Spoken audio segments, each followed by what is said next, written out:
Vamos a hablar de otro de los grandes placeres de la vida, por lo menos para algunos, que se trata de cocinar. Y cuando hablamos de cocinar tenemos que ver también cuáles son aquellos elementos que colaboran con nuestra intención de hacerlo y cuáles conspiran. Y ahí entran los electrodomésticos. Buen día, Vicky. ¿Cómo andás? Qué gusto tenerte. Muy bien. ¿Qué tema, no? ¿Qué tema? Porque en realidad parece una banalidad.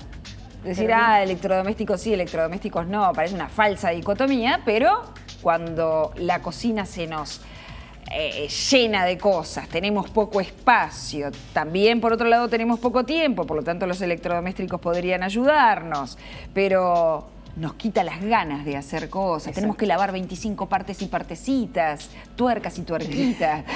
Y además, a mí personalmente, si no tengo espacio en la mesada, me desespero. Claro. Empiezo a sacar cosas para todos lados. Gente incluso.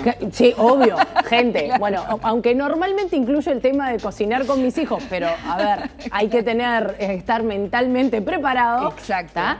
Digo, el espacio es un tema muy importante en la cocina y realmente no tener espacio para cocinar es algo que nos puede desestimular. Puedes decir, no, tengo que mover esto otro, no puedo ni estirar la masa. Claro. Te saca ganas, porque son cosas que ni siquiera las pensamos y están ahí. Y sin embargo, la contradicción está en que todo el mercado y toda la publicidad apunta a que si te compras tal electrodoméstico, tu vida va a ser automáticamente más fácil. Exacto. Y no siempre es así.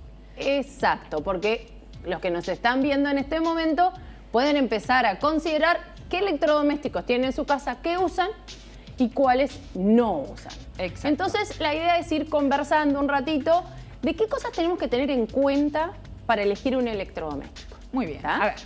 Punto número 1.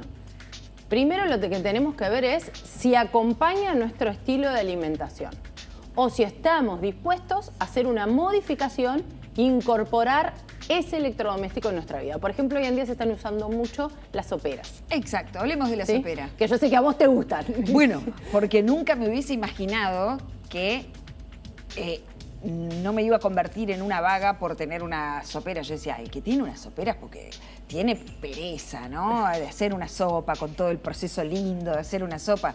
Sin embargo, bueno, en mi caso, yo descubrí que había una funcionalidad de la sopera en mi vida, porque tomo sopa, porque me gusta la sopa y me resulta fácil y práctica, pero es un socotroco en la cocina, ¿no? Es un elemento en la cocina. Sí. Entonces, hay gente, y conozco mucha gente, que está fascinado con la sopera.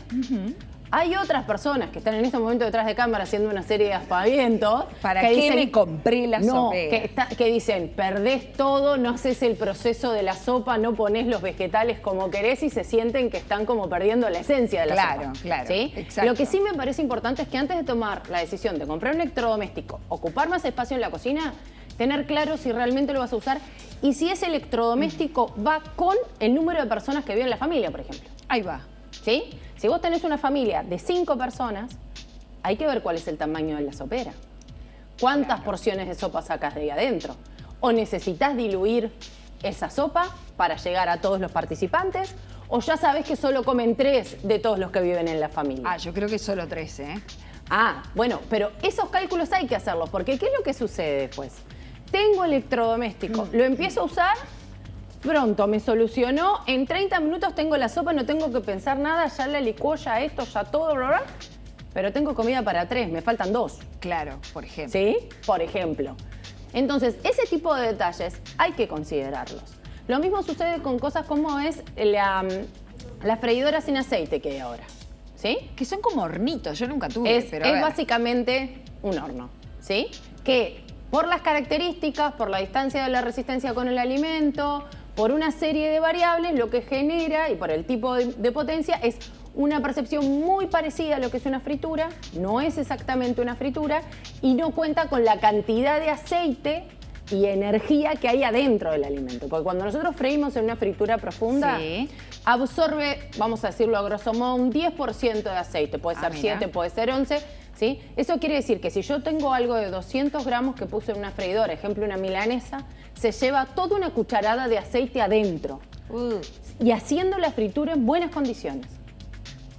Lo estoy diciendo a grosso modo con porque el aceite a temperatura. Con todo bien hecho. Todo o sea, bien puede hecho. ser más si no se hace ni con aceite en condiciones, con el aceite en una temperatura que no es la adecuada, ¿no? Entonces, ¿eso quiere decir que es bueno o es malo? Depende de la situación. Pero si en realidad tengo un sobrepeso, tengo que cuidarme, tengo que evitar el consumo excesivo de aceites, capaz que ahí es una estrategia para utilizar. Pero lo mismo, volvemos a, ¿es o no es adecuada para la familia que yo tengo? Claro. ¿Tá?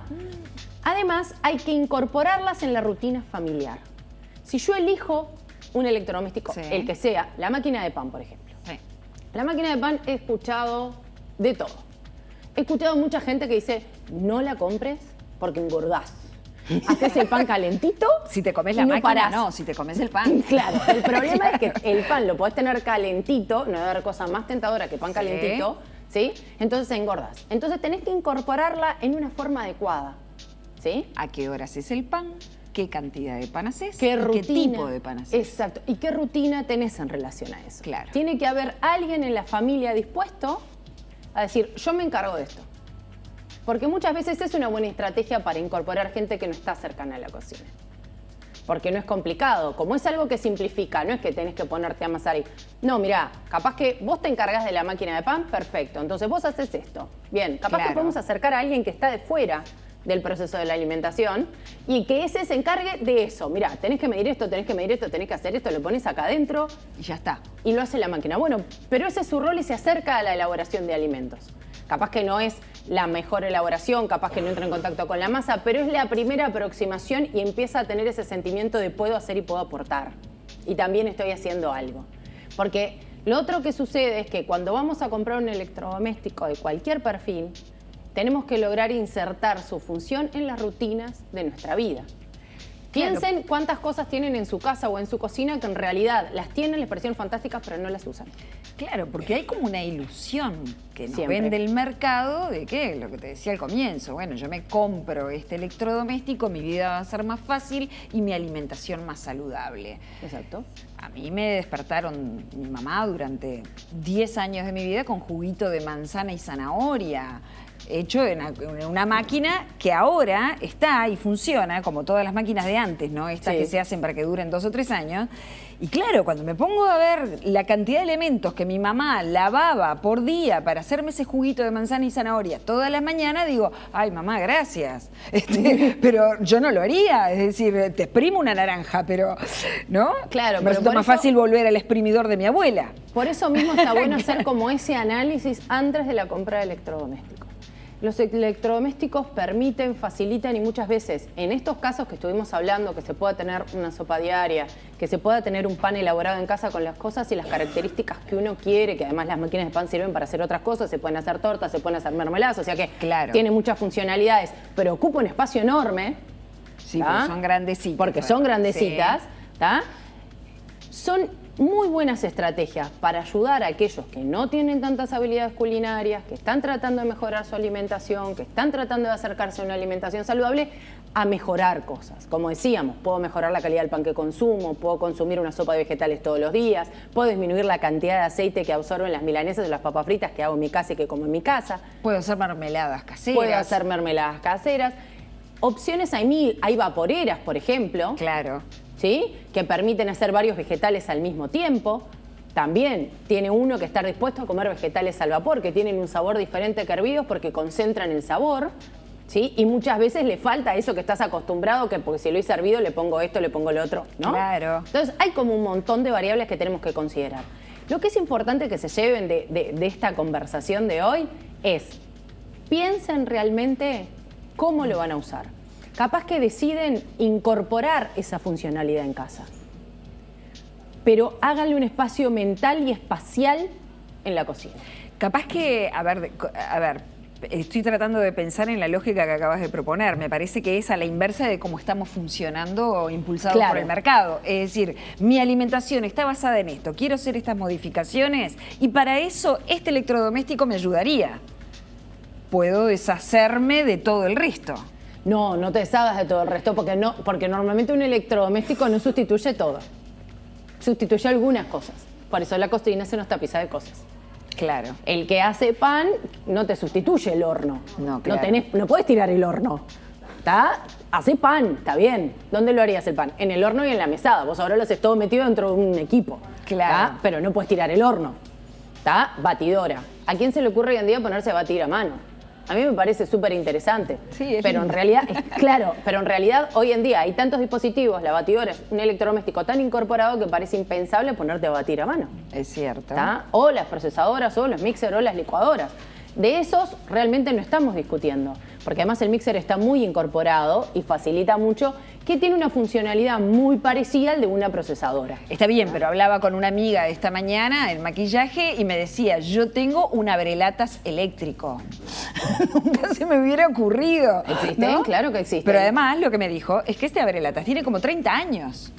Entonces, es un elemento que está en nuestro mercado desde hace mucho tiempo. Y yo digo, pero ¿cuántas latas abre uno por semana? Como para, ¿no? Entonces Sí. ahí va el punto que decís que me parece sumamente interesante. Bueno, mi alimentación requiere de la incorporación de un elemento electrónico más. Capaz que tu alimentación sí lo requiere o el uso de ese alimento logra ayudarte a ciertos cambios. Claro. Es eso lo que propongo. No digo no, digo al revés. Pensemos. Pensémoslo bien y saquémosles todo el partido que se le puede sacar. Claro. ¿Sí? Porque muchas veces tengo la cocina con un montón de elementos que me parecieron que eran fantásticos, pero no los pensé mucho, se me llena de cosas la cocina y después me cuesta cocinar, hacer las cosas básicas, me cuesta tener un espacio para picar la cebolla. Claro, tengo un aparato así de grande que es para hacer hamburguesas y en mi casa nadie come hamburguesas. Entonces, Por ejemplo. Por ejemplo, ¿para qué lo tengo? Claro. Arriba de eso apoyo otros electrodomésticos, ¿no? Miren, yo les voy a contar una historia súper corta, que es cómo llegó la máquina de pan a mi casa. Y es porque unos reyes me dejaron una tostadora. Ay, mirá los reyes, qué tecnificado. Los reyes súper tecnificados me regalaron una tostadora. Me encantan las tostadas de tostadora, pero no las hago habitualmente. Claro. Uso un tostador tradicional. Entonces se transformó en una máquina de pan, de la cual yo no me encargo. Se encarga mi esposo. Muy bien. Entonces, incorporé a alguien más a participar en eso y es él el que fue mejorando las recetas. Entonces comemos el pan de máquina. Ahí sí, tiene su lugar, me ocupa media cocina, pero tiene un rol súper importante en mi casa porque es el pan que todos comemos. Exacto, se entiende perfecto. Me encantó esta columna de hoy. Gracias, Virginia.